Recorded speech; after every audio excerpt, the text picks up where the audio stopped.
So for those of you who don't know, I am a Ravens fan. I've bled purple and black since I was 5 years old, and I have had no regrets about it since. But the one thing that has always eluded the Ravens throughout the majority of my childhood was a top-flight offense, never ranking higher than 8th in the league in the first 15 years of my life. That all changed when the Ravens spent the 32nd overall pick in the 2018 draft on Louisville quarterback Lamar Jackson. A guy that many pundits thought couldn't even play the position blossomed into a two-time MVP and surefire Hall of Famer. He's among the league's elite at the position, and as long as he's fully healthy, Baltimore will remain in the Super Bowl mix. Despite all that, there does remain one scarlet letter on his resume.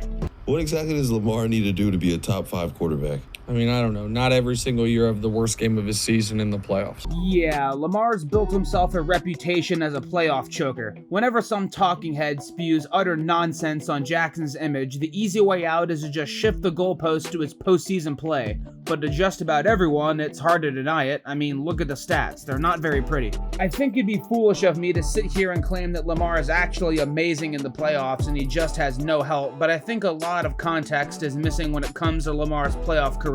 Like, a lot. So let's do something that I don't think any of these Twitter yappers have ever done. Let's dissect Lamar Jackson's playoff portfolio from front to back. Like, really analyze it to draw an educated conclusion to what is about the 58th narrative number 8 has had to overcome in his football career.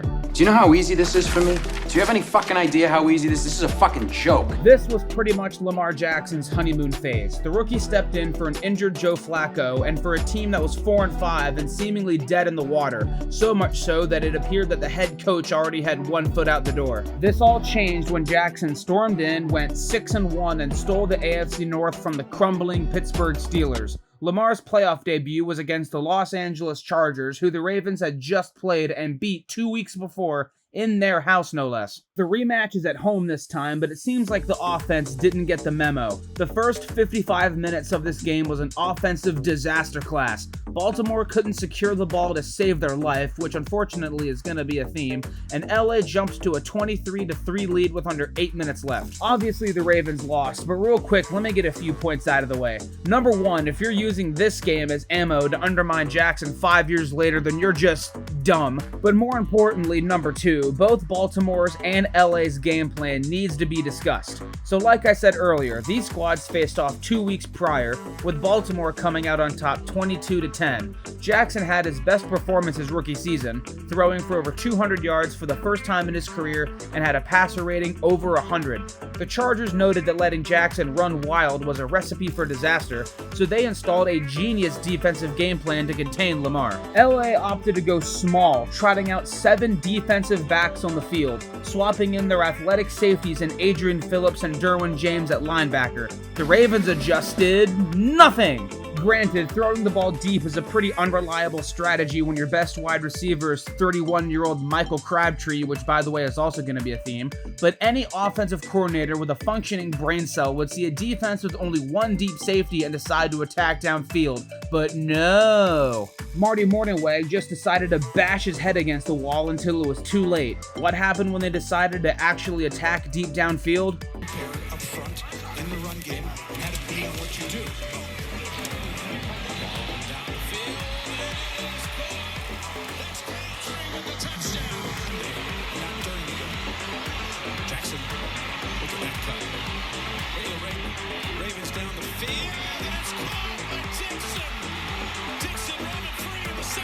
And no, the Chargers weren't playing prevent defense. They consistently rushed at minimum 4 defenders throughout the game to anyone who wants to go there. Too little too late, however, as the Chargers held on in the final minute. So in summary, no, Lamar Jackson didn't play well as a whole, but he looked great in the final 10 minutes when the game plan actually adjusted to suit the offense, and maybe if they do this 10 minutes earlier, they might have won, but we'll never know for sure. The Ravens didn't deserve to win this game, but hey, that could have been us getting demolished by the Patriots. Tell him off, SpongeBob. Assert yourself. That's my ice cream cone. Great. Now let him have it. You can have it. The talking point that Lamar Jackson sucks in the playoffs really started here. Lamar won his first league MVP by unanimous decision by setting the world on fire in 2019. Pretty much no one had an answer for Jackson's dual-threat wizardry as the Ravens boasted the league's best offense and won their last 12 games to cruise into the playoffs. However, if this team had any Achilles heel, it was the run defense. You didn't see it that often since the Ravens didn't play many teams with a strong ground attack, but the teams that did just about whatever they wanted. This is why the Tennessee Titans were the one team in the wildcard round I really didn't want to see, and they showed why when they faced off in the divisional round. But of course, the main headline was the soon-to-be league MVP only leading his offense to 12 points while turning the ball over 3 times. But again, let's talk about this game. Lamar Jackson led his offense to over 500 total yards, with over 130 of those yards being on the ground. So if anyone says the Titans shut him down, just no. But also, let's address that elephant in the room real quick.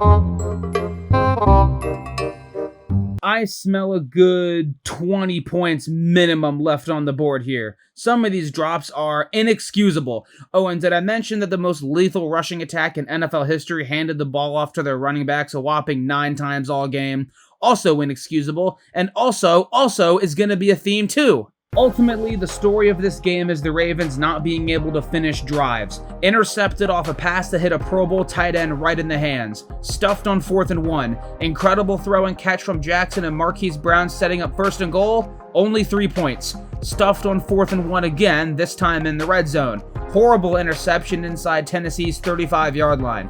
Final 2 drives get inside the Titans' 25, no points. Pretty much everything that could have gone wrong for Baltimore did. Obviously, Lamar Jackson was far from perfect in this game, but in this case, I will throw on the cape with zero regret. If the pass catchers do their job, the Ravens win this game convincingly. I think I got my swagger back. Let me tell you something off rip. This game hit like crack. Lamar Jackson's first playoff victory against these very Titans that scarred me for life exactly 364 days prior was as sweet as can be, but it didn't come easy. He started off very poor, throwing a putrid interception in the first quarter that the Titans parlayed into 3 points and a 10-0 lead. It needs to be mentioned that the hot anti-Lamar narrative at the time was that he couldn't win from behind, and what better time to disprove that theory than a playoff game. From then on out, Jackson looked like the reigning MVP he was, accounting for over 130 yards on the ground once again, including a phenomenal 48-yard touchdown run that had Mike Vrabel in disbelief. Oh, and what do you know, the Ravens actually used their running backs in this game. Crazy. Passing the ball, Jackson statistically wasn't amazing, but he was hyper efficient after that aforementioned interception, and in the grand scheme of things, did his job. Despite a putrid offensive line that sacked Lamar 5 times and pressured him on 1/3 of his dropbacks, the wide receivers countered this by not selling the game. Marquise Brown specifically racked up over 100 yards on the day. Gotta shout out the defense for holding Tennessee to only 3 points in the second half, and holding Derrick Henry to under 2.5 yards a carry too. What's in here? It's a magical bag of wins. Of all of Lamar Jackson's playoff losses, this seems to be the one that gets talked about the least. A hot Ravens team found themselves in the Arctic landscape that is Buffalo to face the Bills, who were fresh off of their first playoff win in almost 25 years. I think there's 2 reasons why this is the most overlooked playoff loss on Lamar Jackson's resume. A, he got injured via a concussion courtesy of whatever this snap was and missed the 4th quarter, and B, that damn wind. Throwing the ball downfield that night was near impossible. Josh Allen's yards per attempt was under 6, with Lamar's not being too much higher. When the greatest kicker of all time misses 2 field goals in the first half, you know it's a problem. This game was weird. You'd think these horrid conditions would favor a run-heavy team like the Ravens, and at first it looked like it would. They ran for 31 yards in their first 3 plays, and the ground and pound attack got them inside the Buffalo 25. But from then on, the Ravens tried to run the ball this game, it just didn't work. With all that being said, there is one play that gets talked about more than anything else in this game. The pick 6. Yes, this is objectively a pretty bad decision by Lamar that pretty much puts the game away, but again, it's time for me to put on the cape. Let's look at the play before that. Jackson snaps the ball on a play action. Despite Marquise Brown getting wide open in the end zone on a crossing route, Buffalo's Jerry Hughes is able to get in Lamar's face before he can get the ball out, shutting the play down. Right tackle Tyree Phillips and running back J.K. Dobbins have the assignment of stopping Hughes, and both of them failed miserably. With hindsight, Hughes, Phillips, and Dobbins account for a 14-point swing here. Now, it may sound like I'm coping for Lamar to an insane degree, but trust me, there is an overarching theme in all of this. That pick six was Jackson's final real pass attempt of the game, as the snap from hell ended his night 2 plays later. His passing numbers are near identical to that of the previous week, but I guess we'll just never know if Lamar Jackson could have overcome another multi-score deficit. I just think Baltimore ran into the better team that night. Well, what can I say? It's been great knowing you, SpongeBob. Good luck somewhere else. I'm gonna miss you. Boo-hoo, boo-hoo, boo-hoo, boo-hoo. What do you know? The minute the Ravens got Lamar Jackson an actual offensive coordinator and wide receivers that weren't the worst in the league, he immediately won his second MVP. Who would have thought? 3 weeks after devouring some roasted dolphin, Lamar Jackson had what is, bar none, the best playoff game of his career. Against a Houston Texans team that suddenly emerged into a darling, Jackson and the Ravens finally played their breed of football in a playoff game. Although Baltimore has had a run-first mentality for a long time now, it's nothing new for this team to kick it off by attacking you through the air and jumping out to a lead, and then burying you on the ground in the second half. Now, it took a bit longer than normal for them to get to that second phase, but when Jackson hit Isaiah Likely for a touchdown to take a 24-10 lead, it was all about the rushing attack.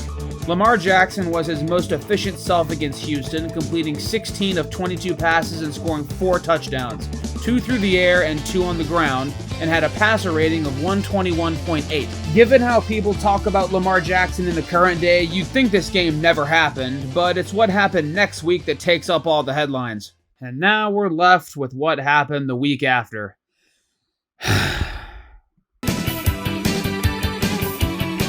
The Ravens were 4-point favorites in the first AFC Championship game played in the city of Baltimore since 1971, and pissed down their leg against the Chiefs.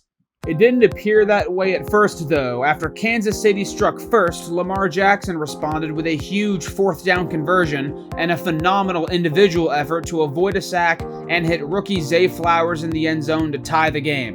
When the Chiefs answered with another score, Jackson had a pass batted into the air, only for him to track the ball down while surrounded by multiple defenders, on the move, and turned a potential disaster into double-digit yards. However, that's pretty much where the highs stop. The primary talking point was the baffling decision from Baltimore's coaching staff to completely abandon the run.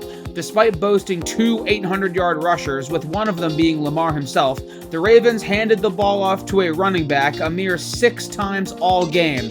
That is preposterous and has puzzled the entire sports world ever since it happened. I've dwelled on this a few times, and there's only one explanation I could think of that at least makes some sense, so I'll try my best to play devil's advocate. Remember earlier when I said that the Ravens like to attack you through the air early and then transition into a ground attack? Well, doing the latter is a lot easier when you have a lead, which Baltimore obviously didn't. Here's my theory. The Chiefs scored 2 touchdowns on their first 2 drives pretty effortlessly, which probably put the Ravens into a panic.